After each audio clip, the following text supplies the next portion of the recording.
挤进早八的公交车，一阵奇怪的广播声突然响起：0号公交规则，禁止在车厢内大声喧哗，违者嘎。此时有个不讲理的老年人正在倚老卖老，怒斥一位年轻的小姑娘不给自己让座。赶紧给老子让开！没看到我是个行动不便的老头子吗？大爷，真的不好意思，我今天肚子实在不舒服。谁知那名老人反而再次提高了音量，狠狠地骂道：废话少说，赶紧给我滚开！信不信老子抽你！然而话音刚落，他的嘴巴瞬间就被一层厚厚的铁皮封住。老人双手使劲地往下抠，却怎么也抠不下来，结果下一秒就被活活憋死了。死人了！还没等我惊呼出声，一道道惨叫就已接踵而来。所有发出高音被尖叫的乘客也未能幸免，全都一个个被闷死倒在了地上。好在身旁的好友轻轻及时捂住了我的嘴巴，然后小声地对我说道：嘘，不要大声喧哗。然后下意识地掏出新手机拨打了报警电话。最近换了新手机，打电话果然清晰，大家买了新的，旧的都这么处理。我那台 iPhone 13找转转上门回收了3200多，他们家价格公道，打钱又快又干脆。现在转转不只收手机，就连主机、显卡这种电脑设备，还有 LV 包和腕表之类的奢侈品都能回收。趁着旧的还值钱，赶紧找转转回收就对了。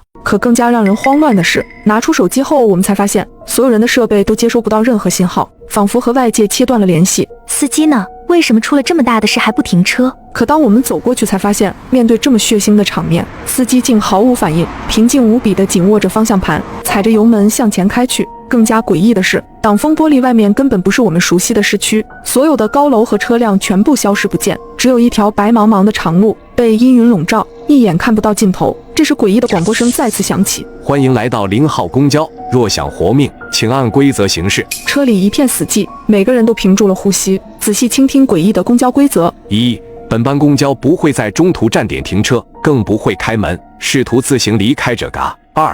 每到一个新站点，公交内将会出现一条新规则，请严格遵守。3.